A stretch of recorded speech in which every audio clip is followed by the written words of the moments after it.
Okay, hello everybody. This is kind of my first, it isn't my first video, but I'm trying to create a business here, kind of an implementeur. I can't say that word right, but I like to say that because we created some businesses here.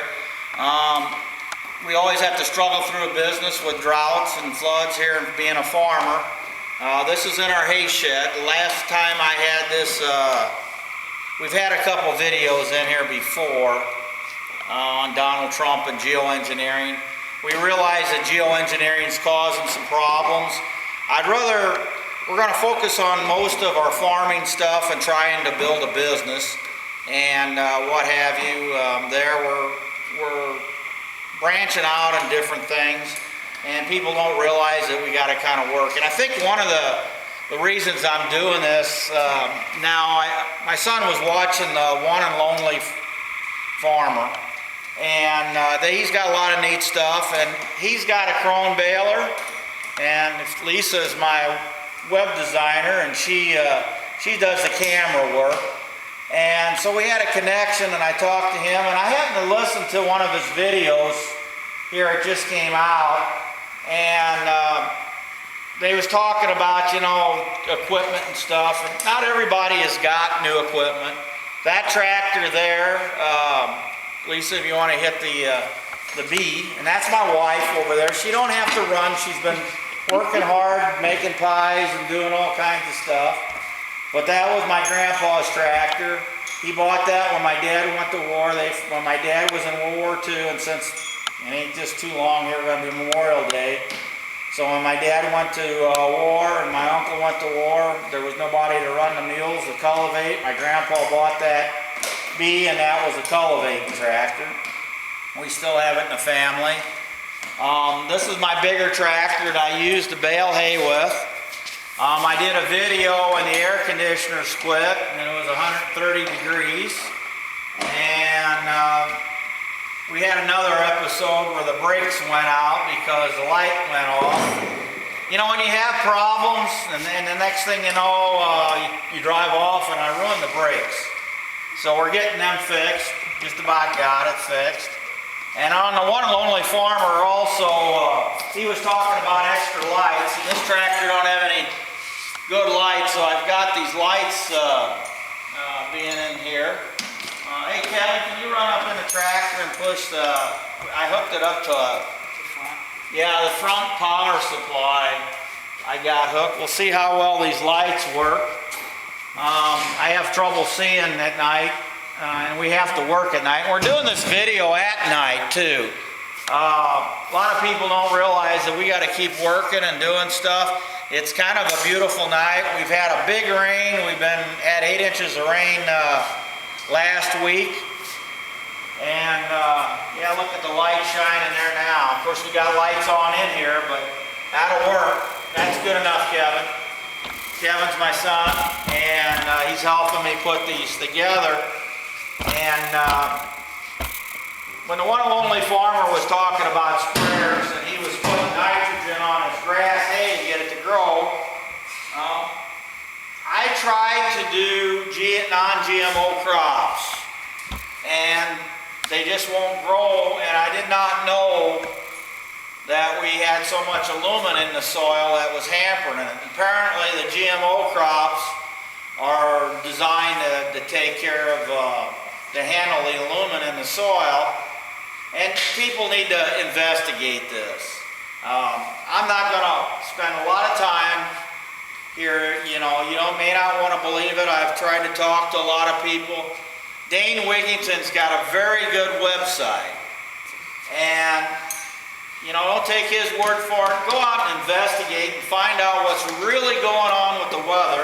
It's put some issues to us, but I've got 3 wagon loads of non-GMO beans, and I can't get any more for it than the regular ones. We don't have a marketplace. I started this company called Farmers and Merchants Seed to sell my hay because I'm a sharecrop farmer. My landlords take the risk with me, and I'm very appreciative on that. And when we have good years and good prices, my landlords do very well, and they take the difference on it. I pay for all the expenses. And by having hay that gives a good crop rotation, it's organic, it takes up the carbon out of in the air and puts it in the soil. And we're also building up microbes and stuff. So I've always been, we never got away from being organic. We still have cattle, we still got manure to haul. But one of the things that I am doing here, I'm building the sprayer because we're having excessive wind when we try to spray. And once the wind gets about 10 miles an hour, the spray can drift. And I found these hoods made by Wilmore Manufacturing. They're called Red Ball, and they got a place in there to have 3 different nozzles, and we put tips in these nozzles and we can turn them right away so we can change the nozzles, and that would give me all different settings for speed and different gallons per acre without taking them off. And since they're up underneath the shield, all I got to do is spin them. So Kevin's putting them together. We need to get this thing going right away, so that's kind of the reason we're working here in the night. We got a nice hay shed here.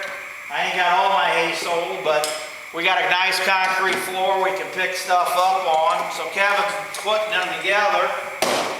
And I basically made this sprayer out of an older one. And I took another boom from something else that I bought. And that's what we're going to mount that on. This sprayer will only be about 25 feet wide. Some people are spraying 90 feet wide. I'm making a row crop sprayer. I'm going to have my crops there so I can follow the rows and the tracks from the planter. Don't really need foam markers. And a lot of times when I was spraying, I did commercial spraying for 10 years with a pickup truck back in the 80s. So I've got a lot of experience working on sprayer equipment. And one of the main reasons I'm doing this, Lisa, if you could bring that Sure. camera in here to shine on that. Where? Being there, that's there. I made this here was part of another sprayer, so I got a wrench tank. So many times when we're spraying, we want to get done in the field, we want to clean the tank out, well then we got to go back and refill. So I got it made so I can open this little valve and put it in there. And I've got a lot of older tractors. We had an ATV sprayer, and I really didn't have a big enough ATV to run it, and I really don't like running up and down the field with an AT sprayer all day long. Got a tractor with a steering wheel. They're row crop tractors. I could actually spray with that old B tractor. I got this motor here with electrical system, and I have a battery here. So I got all my controls will be running off of this battery.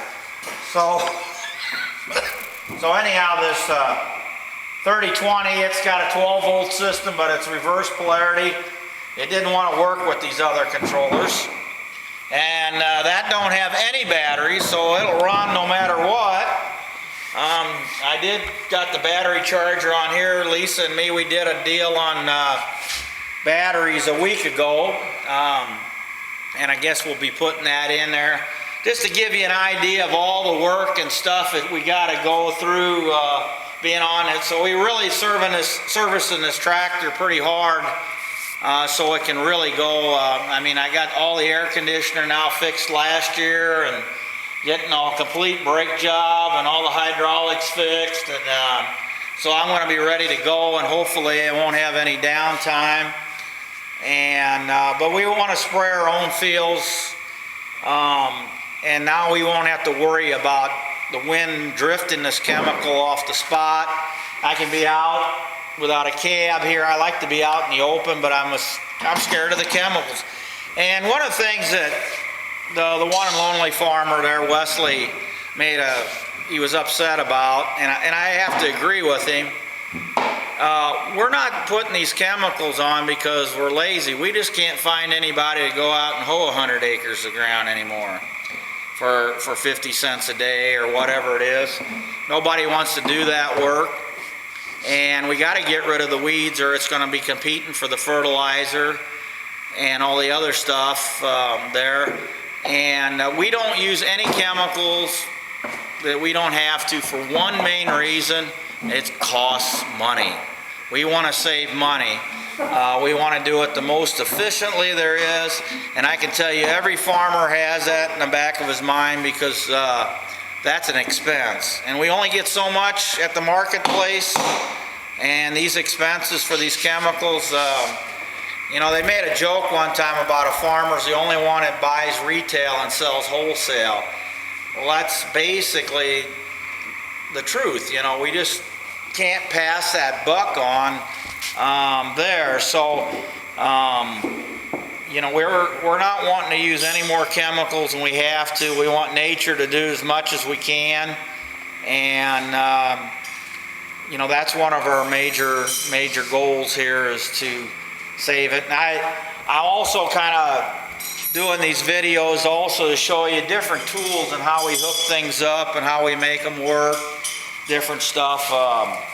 I'm going to fool around here with this jack here, Lisa, and I'm going to let you get back over there where you're at. I'll kind of move back. Lisa's been helping me quite a bit for the last year, and me and Lisa has the same great grandfather, and we kind of go back in history, and we like history and that. So I got this jack here given to me by a nice guy, and I use it, and it's to pick up the front of a car, and I got it in this hay shed because it's the only place that can roll it around on it. And normally I don't do any shop work in the hay shed, it's for hay, but I needed to lift this up to straighten things out, because I was made that. So I made this jack to raise and lower that, and I just kind of showing how that works. And I got that to go down. So I use that to pick this toolbar up, but we're going to mount these windshields on, is what I like to call them. I think they got a different name for it, and I can't think of it right now.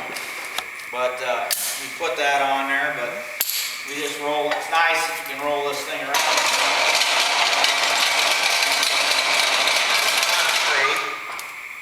And but I made it so I can raise this up, because as the crop goes, we want to keep that above that.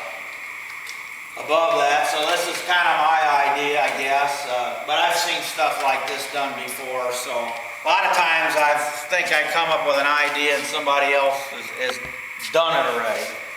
I'm on that part. I use a lot of stuff that we do here, kind of like these tools here.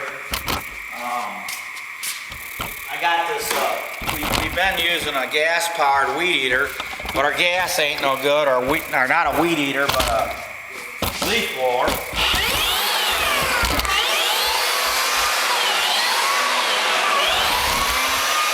I blow this shed out to keep it looking pretty and that.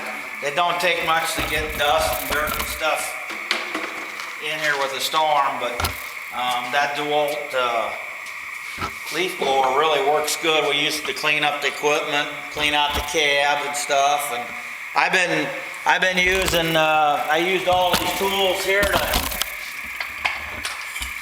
to build this thing. And we drilled a bunch of holes put in here for the the boom and stuff, and grinding and welding and cutting and different things. So these tools, farmer really uses them a lot. I really like them, and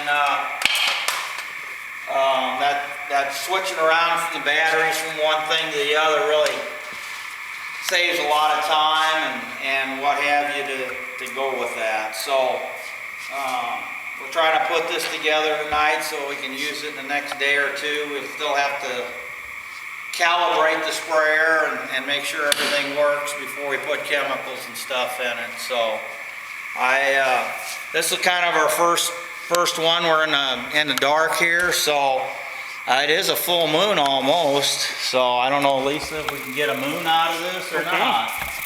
Try.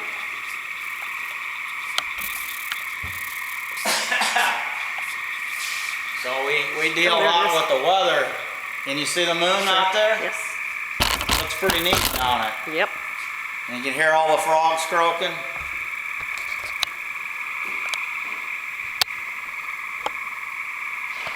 So we're kind of working in the moonlight here, you know, but we appreciate everybody that helped us and doing that, the mechanics that coming out and stuff. I tell you, mechanics to me are like heroes.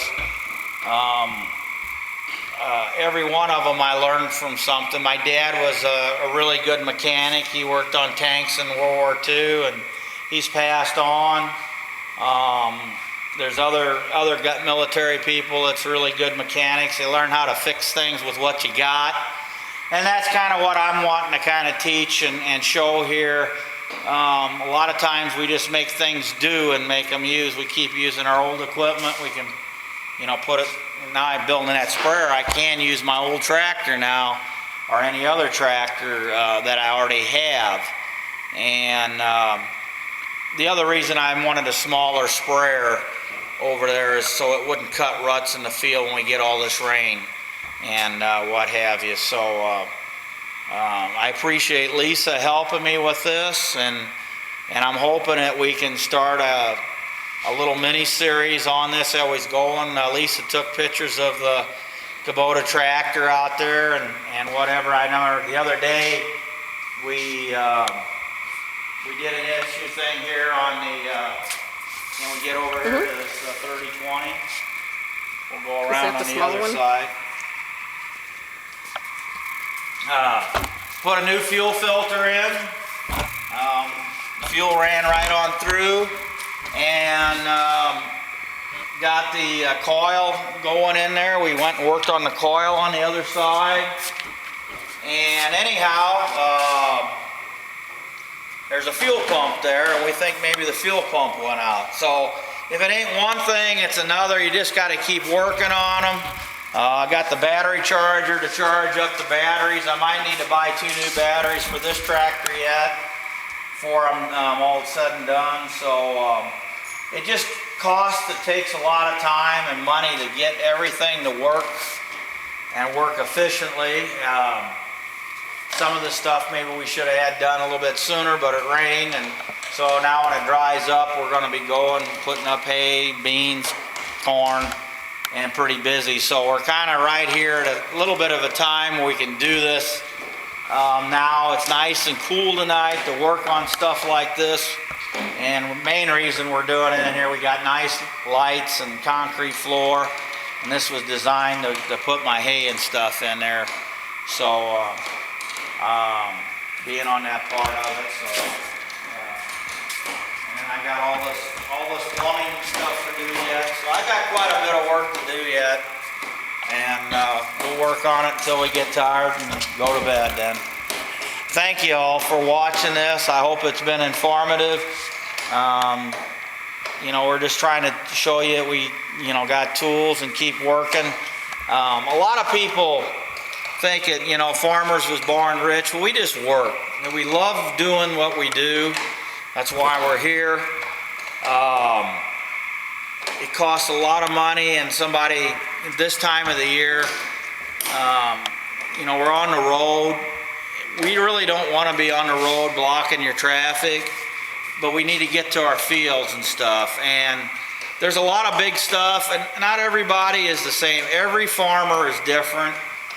Wesley over in New Jersey, he farms differently than I do here. He's got different land. He's got different, he raises grass for mushrooms.